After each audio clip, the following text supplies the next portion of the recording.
Welcome to the Narrate podcast, where we aim to tell God's story with our lives. We'll be continuing to post the Sunday message each week, but we want to dive a little deeper and offer some content to supplement your life with God, and that's where our Beyond Sunday series comes in. Join Adam and Narrate staff as they provide thoughtful discussions, ideas, and interviews that go beyond the message you'll hear on Sunday. Okay, so thank you for doing this, Darrel. You're welcome. Good to be here. Super fun. For those of you who don't know Darrel Stordahl, he's God's favorite. That goes back to a message. What year was that? I don't know. It's early on. You and your boys came to Narrate. Was it in one of those preview services? Yeah, so it was like this summer, like almost around the Labor Day, because we tried to show up, I think, on Labor Day weekend, and there was no service. And we came back. Jerry was out of town, so the boys and I came like the next time you did a preview service. Wow. So so that'd be September of 2009. Yeah. And now Darrel's been on the council for a very long time. I think we've lost track of what year you came on. It's been such an important part of this, so thank you. You and your wife, Jerry, both bring so much value to Narrate. I think you guys are part of what screwed me up during COVID. Yeah? Yeah, because I would have never thought of you as these hipster, creative, kind of edgy Christians. But during COVID, I just saw this fruit flowing from your guys' lives. Like, you guys, more than most, just found a way forward, and you were bringing people meals, and you were doing things very intentionally. And for me, that was part of, you were among those who there was this feeling of, I'm sick of worrying about what's cool.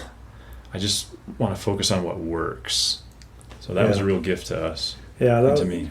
Don't even like to talk back on COVID times, Right.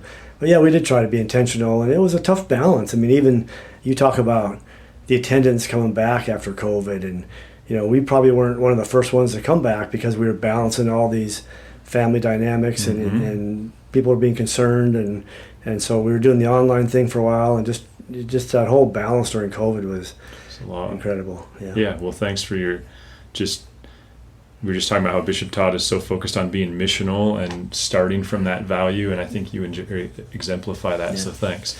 So part of why I wanted you to be here was we've had this recipe, and for those listening, if you didn't listen to the message, the first one in September, what would have been the 8th, I highly recommend that. Not because the message is particularly good, but it gives context to this as we just kind of spoke to our 15-year history, and part of that 15-year history is this thing that we put together. Whether it must have been 2011 when we put together our own recipe. But what stood out to me is I think I would have drifted from it. But you in particular over the years have often brought us back to the recipe. And I've known you were such a successful business leader, and CDM Smith was so successful under your tutelage that I've always just kind of trusted, like, Darrel knows what he's doing there. So I'd like to just start, before we get into what the recipe is, why have you always thought that our recipe and sticking to a recipe was so important? I think it just really resonated early on.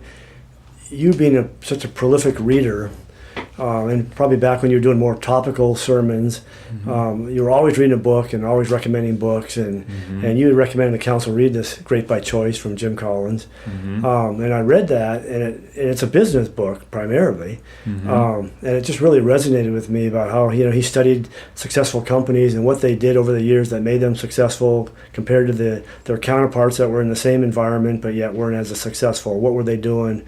What didn't they do? And I think it just had resonated with me, and so I started using that concept in my own business, and developed my own recipe for my own work that I was doing. And so I think just because it resonated with me, when we'd be in council meetings and something would come up, it would always just be in the back of my mind, like, does this fit the recipe?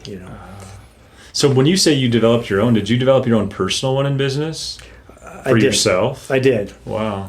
So I worked for an international engineering company, so they had, we didn't have a recipe per se. I mean, because it's not the same as a strategy or a vision, or and you had goals, and but every year as I developed my career as first an engineer, and then I started doing project management, and then I got into business development, and so my job was to feed the beast is what I called it, was just bringing proud Montana Tech grad. Yeah, that's right. Yeah.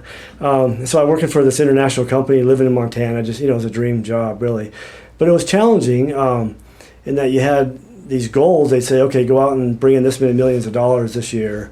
Kind of like you're running your own business, a lot like you talk about maybe C4SO being missional. I mean, I was missional in a sense where I had to adapt the company to Montana's market, because we were different in Montana than the rest of the country, and smaller market, different market.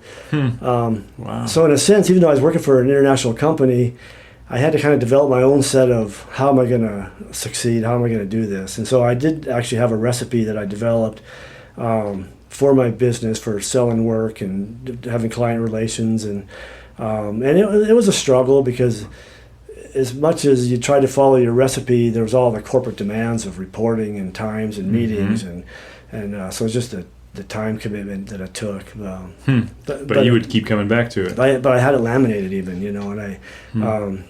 and so I'd keep referring to it and just try to live by that. Yes. How many recipe points did you have? I probably had 8. Can you think of a couple? Yeah, they're mostly like the first one was more about being relational, about client visits. As you have a relationship with a client you're trying to develop and do work for, it's really about relationships. So my first one was about, hey, if this is a top tier client that you really want to do a lot of work with, you need to be in their office once a week, somewhere talking to somebody, learning who their players are, what they're looking for, what's coming down the road. Wow. So the first one's really about relationships. And then it would be things like, spend more time planning client meetings than you did planning, project management or other, not distractions, but if your real goal is to bring work in the door, let that be your priority and try not to get bogged down by the emails and everything else. So try to set that as a priority. And kind of a networking type meeting. Yeah. And then I think I have another one where it said, hey, when you go to client meetings, bring a junior staff member with you. So it was always kind of about mentoring. It's like, it's fine to do it yourself, but A, if you want to mentor somebody else, to have them learn what you're doing, but B, also to let the clients know, you bring different experts in the door with you. Say, hey, we've got this person that works for us, Wow. So that was one of them. I can't think of all of them. Awesome. I could think of them all if I had time, but Sure. yeah. But they really evolved around really client relations and then, little things like the funnel I have where if you want to bring in, say you need to bring in $1 million of work one year, well, you needed to have $3 or $4 million in the funnel, the hopper that you were chasing. If you weren't successful all the time. You might be 30-40% successful. So if you wanted, whatever your goal was for the year, making sure you're chasing 3-5 times that much work.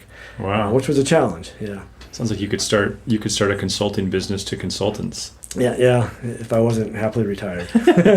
Sweet. Well, I feel like, part of the design of this is people hear me talk all the time. And so I thought what would be fun was really be to go, I'll read a recipe and one of our recipes, and then just allow you to go so what do you find important about that? What stands out to you about that? How have you seen that? And whatever comments you have. So I'll start with the first one. Create Sunday experiences that challenge longtime followers of Jesus and unchurched, dechurched, and spiritually minded people equally. I think what strikes me on that one that I really like, a couple things. One is, if you ever walked into an unfamiliar church and you feel like you walked into a clique, you walked into an organization where you might be sitting in somebody's pew, you don't know you don't know how long you're going to be there, you don't know, they have a set agenda and things that they're doing, and you're just kind of on the outside. That's a little intimidating. And I've always liked the way Narrate stands up at the beginning, or Hannah or you or somebody stands up and says, hey, welcome if you're new. Here's what to expect. We're going to sing a few songs. We're going to do a message. We might read a verse. We're going to, 3 songs at the end. You're out of here in 65 minutes. Yeah. I always liked that was. It made the somebody who's visiting, comfortable. I felt. Yeah.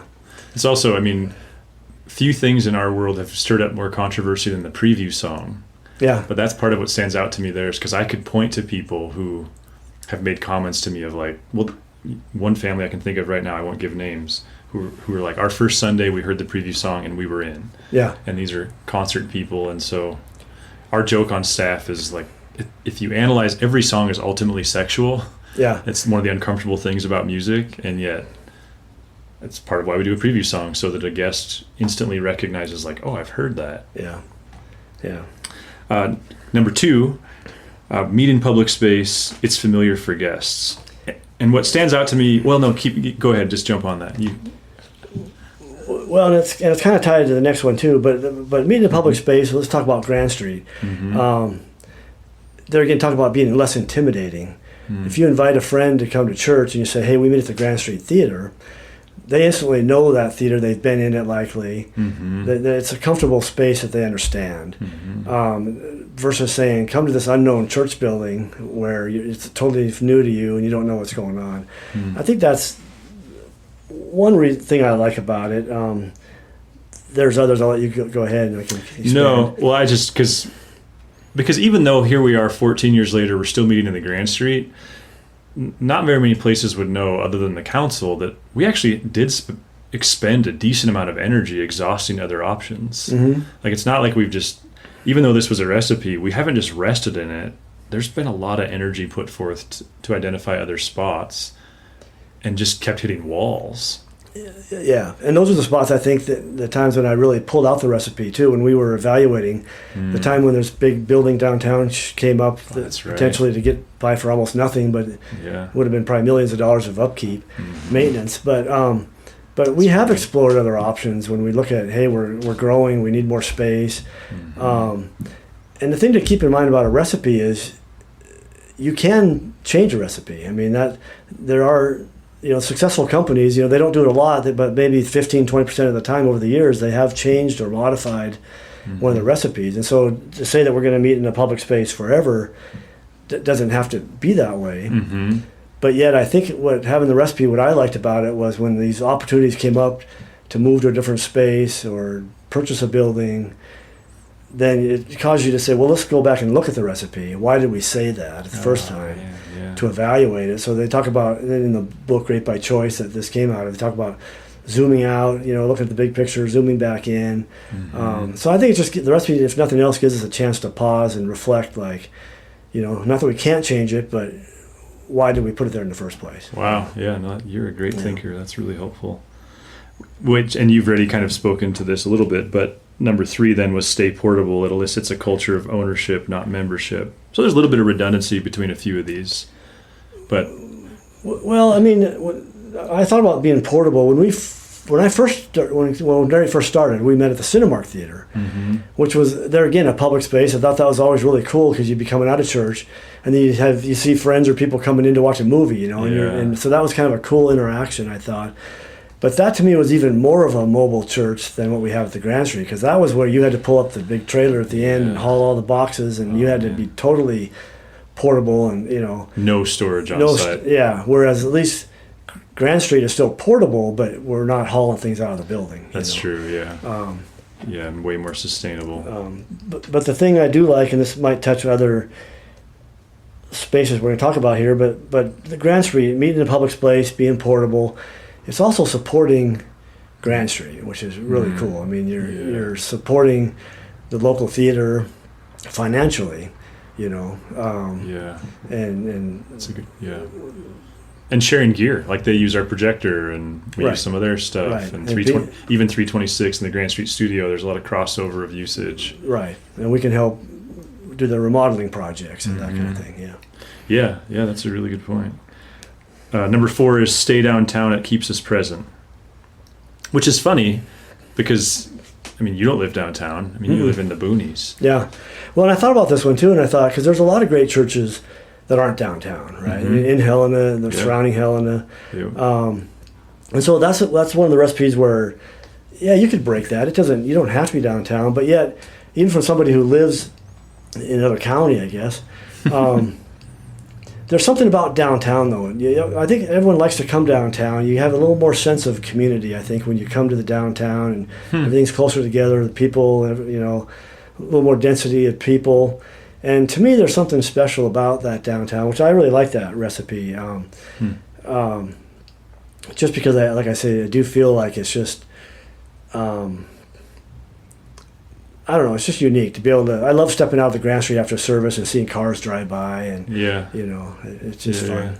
And also as a staff, I mean, we have offices, but we rarely do meetings in them. I just had an exchange today with somebody from the community. He's like, hey, can we get together? And I was like, yeah, sure. And we assigned a date. And then he said, do you want me to meet at your office? And I was like, no, in this case, I kind of read like, this is a coffee shop guy. Let's meet at the hub. And even that I value as a staff, as we're meeting with people. It's not we're out in public space, supporting local business, but also just becoming known that way, I think. Yeah. Number 5, create a culture of owners that value serving together on Sunday teams and at scattering events. Yeah, and you've talked about this before. If you want to get connected to Narrate, you know, it might be hard. I mean, even though we do different events and things, volunteer. Yeah. You know, so I think, you know, if you just showed up to a church and everything was already laid out for you, and you know, I mean, there's just 3 or 4 staff that pull everything together. Maybe you don't appreciate it as much as saying, hey, if Narrate's going to happen, someone's got to get up at 6 in the morning and come help set up, and someone's got to stay later, you know, to tear down, and all these jobs in between. And I think, and I have met a lot of people over the years at scattering events and volunteering events, and so it is a good way to connect, and it does give you a better sense of ownership than just showing up. Yeah. I think that's been we started with this, I think it's Alan Hirsch. I had him in seminary. He said, if you start with community, if you start with community as being the goal, you'll never get to mission. But if you start with mission as the goal, you'll get to community. And mission there, he's not talking like this kind of unwarranted, unwanted evangelism. He's just talking about if you start with this goal of bringing value to culture and bringing kingdom to culture, then that'll naturally lead you into relationship. Mm-hmm. And I think looking back, that's proven true. I mean, our friendship with you guys, you guys showed up. You were at scattering events, doing stuff. I mean, I think that is where the relationality really centers at Narrate. Yeah. Yeah, and I think about with your family, I mean, when you have younger children too, and you start interacting with families, and then you start interacting with their young kids and get to watch their kids grow up, and that grows people close together as well. Oh, man. Yeah. I could nerd out on this one for a while because I spent 10 years of my life leading youth ministries. We don't have one that looks anything close to what I led here at Narrate. And yet the fruit that I see in my own kids' life, because they have this broad scope of relationship from all those years, I mean, it's second to nothing. I mean, if we say the Stordahls are coming over, like Chase would drive home from Butte, I think. So it's just seeing the relational across generations is so awesome. And I guess I kind of alluded to this one earlier. Number 6 is maintain a networking and relational staff, meet over lunches and coffee daily. Yeah, and that one I think is pivotal. I mean, I just shared about my personal recipe. It was all about, started with relationships. Mm-hmm. And that's something I think you've been really good at promoting with your staff and yourself, is just being out there, having your calendar that says schedule an appointment with me whenever you want to. You know, you're not untouchable. You're going to meet with people. You're going to meet them over coffee. You're going to. I'm not sure how many more lunches you do anymore, but we don't eat lunch very often. But I still do a noon meeting almost every day. Yeah. So I think that's important, because that's relationships. It's not just us showing up on Sundays and seeing the staff. It's you're out there in the community and interacting. If people want to reach out to you, you're available. Yeah. And I would say that I remember when we started, we said we all know that the youth group model of like being relational with students works so well. Why wouldn't churches just do that? And that was the original experiment, which also came from Fred. But it took people like yourself to buy into that culture, because it's not just the staff who's really relational. I mean, I think we have a fairly relational church, and yet if you want to hide and be anonymous, there's still room for that as well. Yeah. Number 7, teach with questions. They make us real and approachable. Yeah, I think that that's your style. That's always been your style. But I think that works for both new and old. I mean, I know a lot of people make comments when they're newer to Narrate, or maybe they're not believers, just that they still leave the service with something, a question, something to ponder. But I also think it works well with seasoned Narrate attendees, owners, and that even when we're doing liturgical style or reading verses, you're giving a sermon, a message, there's still enough questions in there where you're leaving there with a question in your head of how am I doing that? How am I doing with this? So you don't feel like we've drifted from that one? I don't think so. I don't. That's good. I mean, I still think there's enough that you teach enough with questions that it's still there. Yeah. Good. Number 8, scatter monthly, matter for the common good. I mean, you've been a part of since the very beginning of that too. Yeah, and my thought there was that it ties back up to what we haven't talked about is the 20-mile march, and so we have basically our church mission, which is basically the Great Commission, right? But then how we do that is really what we've defined as the 20-mile march, which also came out of the Jim Collins book, of what are the things you do consistently, day in and day out. And in Narrate, it's gathering on Sundays and scattering. So that's really our 20-mile march. Is we're gonna. You've been doing it for 15 years, right? We're gonna gather every week. We're gonna scatter, and you used to say monthly. Now it may not be exactly monthly. It might be more or less. Right. But the thing I like about it, though, is the scattering isn't just a random. Every once in a while, we're gonna go do something. It's part of that. Scattering is what we do. And it's a way to people to connect, and it's a way to reach out to the community and be part of the community, and so that's it's a good recipe to have, I guess. Yeah, it functions as I think for the staff, like that there will be a scattering event October, November, December. January is just kind of this internal challenge we have for ourselves. It gets hard in February because it's the dead of winter. It gets hard in the summer because we're such a recreational community. But having those, and then you add ALs and all these other things that are kind of built in, it's kind of like what you're describing about, $4 million in the hopper if you want to sell $1 million worth of work. I think as a staff, we treat it as, hey, we've got to do some of these types of projects. And so Hannah and I in particular are kind of constantly on the lookout for how could we matter in real tangible ways. And we have a recipe for scattering. Like what we've learned in general is it's 4 hours, so it's 9 to 1 p.m. It's not all day. And there's been instances with, say, like Habitat for Humanity where it took us a while to get to work with them because they wanted a full day. And we were like, sorry, that's just not what we do. Outside, we've always felt like we've learned that we have so many kind of state office type work people in Helena that those types of people love something that's outside, physically intense on some level, manual labor, and then by the time they go to bed they forgot they were there. But when we do indoor painting projects or something, we struggle. If it's splitting firewood or doing something outside, we crush it. So we kind of have a recipe for our scattering. And that is, I've kind of forgotten about that, but that's one thing I had valued early on was that 9 to 1 o'clock, to where you're not committing to a whole day. You say, we can go scatter, and you still have your afternoon off. And Hannah does such a good job of making sure that if you're there, you're needed. Like because nobody likes to volunteer and then find out that there's 30 of us here, but there's really only 15 needed. So we try. We've failed at that at times, but we work hard. Number 9, it strikes me that this one's kind of personal for you and your family. Live with a high view of people, fight for it daily. I say that because I remember that was the first series we did, and that was a big deal for Jerry. That's so important.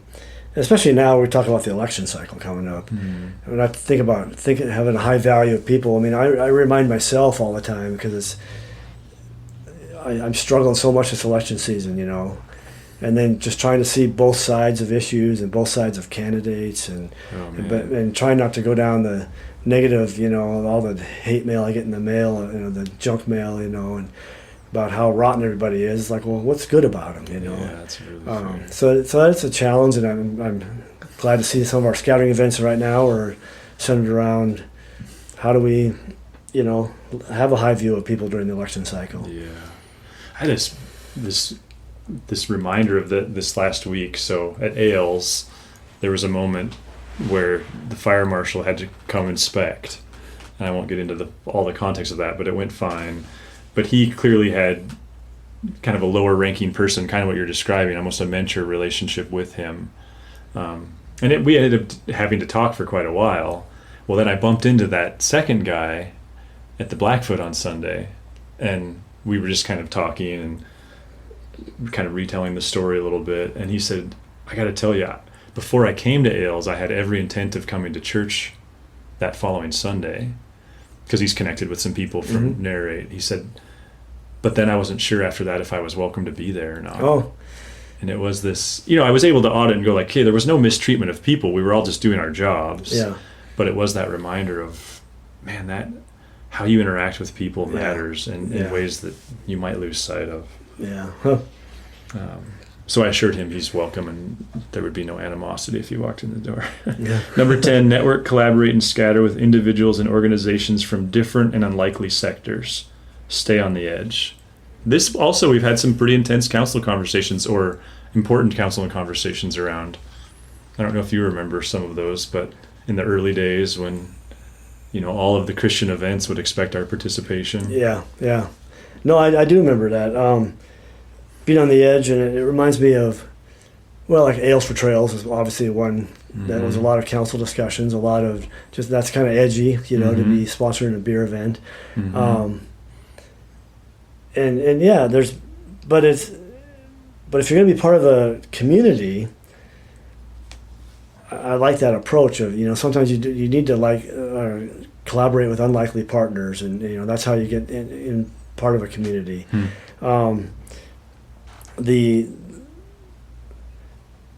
And I guess maybe not everything we've done over the years has stuck, right? I mean, there's that philosophy of fire bullets first before you fire a cannonball. So sure. we've tried different things over the years, and some they say, well, that was marginally successful, let's move on. Yep. But I guess I like that approach of I do and I don't. I mean, I've been on the end of the council. I remember at times just feeling like, man, what are we doing? This is edgy. It's not always comfortable. What were some of those that made you feel edgy?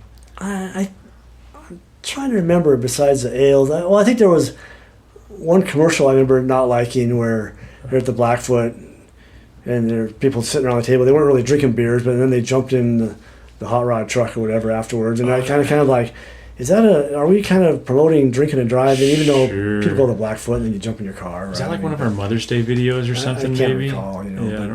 I'm just trying to think of other examples. I just know there's times where it's just kind of like, a small example like Easter egg hunt in March or whatever. Just those off ideas or and those aren't that uncomfortable, but just kind of edgy, different, and there's times where I have to say, well, I'm going to trust you guys on this one, and yeah, I love too that we've embraced this culture of not every idea is a good idea forever. Like the dodgeball tournament, that was a huge success for a season, right? And then we kind of lost a partner, which made it harder for us to do as successfully. And we just like, well, that's a bummer, but we're going to walk away. I think the last time we did it, we had like 1,500 people in attendance. Yeah. And we just were like, well, we can't do this the way we can't do it anymore. So we let it go away, which I think is, and I also take pride in the fact, and maybe this is just my own narcissism.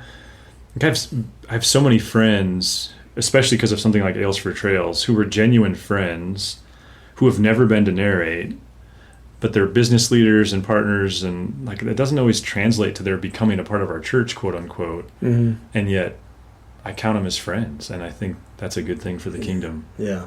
And it's a good thing for me. Number 11, invest heavily in mainstream advertising. Don't assume they know we're here, and stay hungry. What do you remember about that one? Well, I think I think that's how I originally came to Narrate, right? Early on, the billboard. I think I remember seeing a billboard. Yeah. Huh. So it always strikes me as if you're new to town or if you're exploring, you can't assume that people know that, hey, there's this church that's meeting in the Grand Street. I think you do have to be out there marketing yourself. Yeah. Hard. And it's not marketing for the sake of numbers, but it is, if you really do have something that the community needs, and then we need to let people know about it. Yeah. And it hasn't been something that I've probably given a lot of input in, because I'm not on social media, and I'm not the Mr. Around the town or whatever. So right. I listen to my 70s and 80s radio station, So I haven't probably given a lot of input over the years, but I do think it's an important. It's so hard. Part of the recipe, and I know you've done a lot of things over the years and back and forth, and Yeah, right now we're kind of zeroed back in on radio, and yeah, I mean that's the thing is when we say heavily, that's a pretty relative statement, but just I think when we started there was this value of, well, churches shouldn't market because if they're good, people will find them. And that's where I remember that came from, was a couple of years in, there was this realization of that's maybe not all that accurate. Yeah. And if you, letting people know you're there is valuable. Yeah, I mean, I don't always like to tie church back to business principles, but that would never work in a business. You don't ever assume that you're just going to get the next job or the client's going to come to you the next time.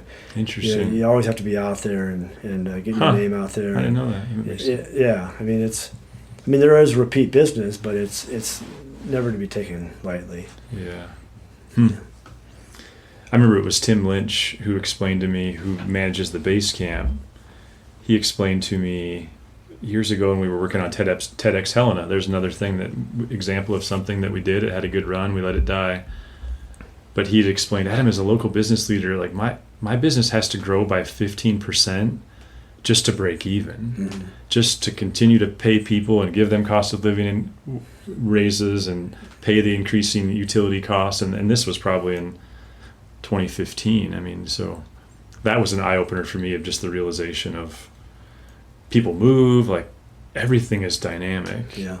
And I hear that all the time when people, I was just talking with someone who was a part of Narrate for a long time. We baptized him probably 10 years ago, and it's probably been a few years ago that he left, and he's back now, and he's like, man, there's so many people in the room I don't know. And that's just, we're constantly saying goodbye to friends who move out of Helena and things like that.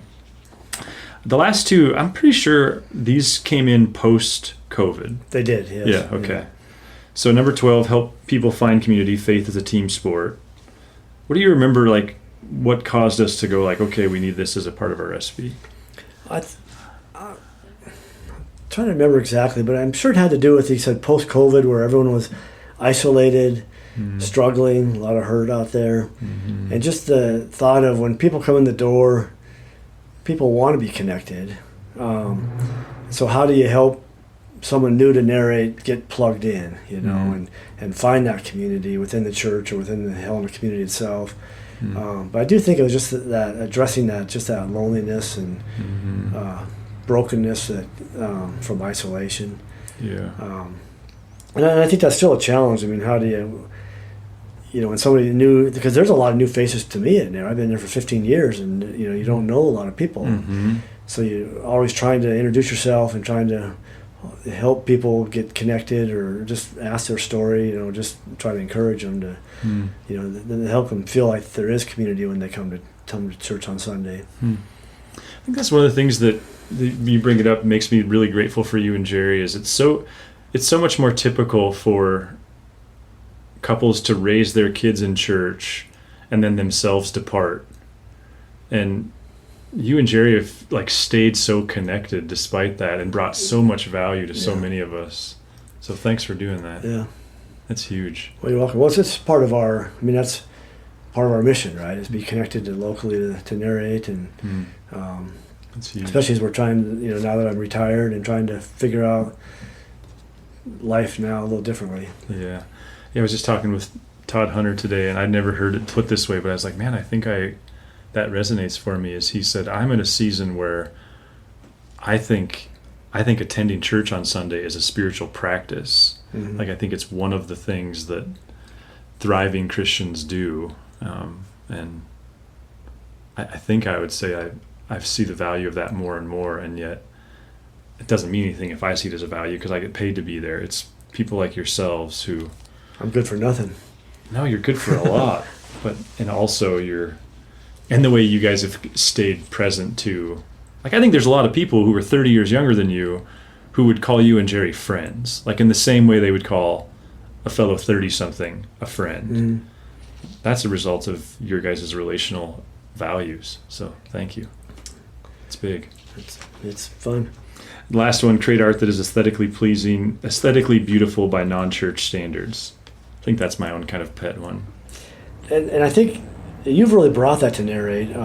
You've always pushed for good art, and we have a budget for art. We're not content to do clip art and that kind of thing. But But this is one that I think maybe needs a little bit of a tweaking. Is it's aesthetically beautiful, is good, but that last Ales for Trails T-shirt with the cat on the back, that might be aesthetically pleasing, but why? And should it be there? So I think this needs to say aesthetically pleasing and purposeful. And will Darrel wear it? Are you among the haters? It's in my drawer now, and I'm not sure if it'll ever come out or not. Oh, that's so funny. It's been Christian and I have talked about this. He would say the sign of good art is that it kind of conjures up that kind of emotion in people. Yeah, because you're not alone. Yeah. I may wear it. And I respect is we're not a church where people, I don't have any emails about it, but there's people I really respect that are like you. They're like, I don't like it. And I had to like dig for that. Yeah. So, But I that's just that last recipe there about the art just kind of, to me, speaks to your excellence as a pastor and a leader of Narrate. You've always demanded and led excellence in all that you do. I mean, if you, like you said, if you come to Sunday service, it's going to be put on well, whether it's in the middle of summer or not. Yeah. And so the art's the same way, and we've had some great art over the years.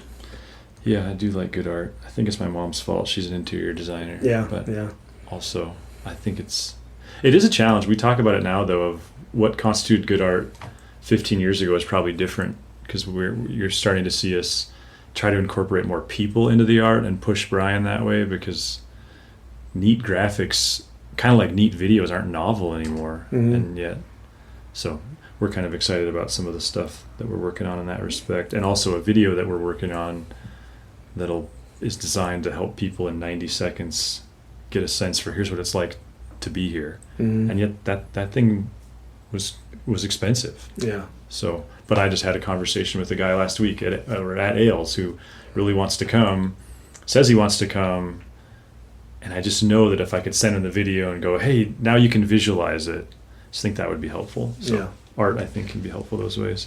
So, last question. What are you reading right now? I know you're a voracious reader. I'm actually between books right now. Really? I kind of got on this kick of reading like World War II books, like during my knee surgery, somebody had gave me like 3 World War II books, so I was kind of reading through those, prisoner of war type books, and then mostly like Jerry and I are reading I'm reading the Daily Office in the morning. We go through the Daily Office, so that's a bit of reading, right now. And, so I'm actually kind of looking for my next book to read. There you go. Yeah. Sweet. Awesome. Thank you so much. Thanks for doing this. Is there anything else you want to throw out there? No, it's just it's a fun topic, and thank you for you've brought up. Let's talk about being voracious readers. I mean, I'm not nowhere near the way you are, and you've introduced me to a lot of books over the years, and like I said, even some that helped with my business, and so I appreciate that, and thanks for your excellence in leading. Thanks. Great by choice. If you haven't read it, you should jump on it. I had no idea how much it impacted your personal business, but that makes me excited for some of the young professionals listening of like, really is a good resource. It is, yes. So, thank you. All right, thank you. If you'd like to learn more about Narrate Church, find us online at narratechurch.org. You can also look us up on Facebook or Instagram. Thanks for listening.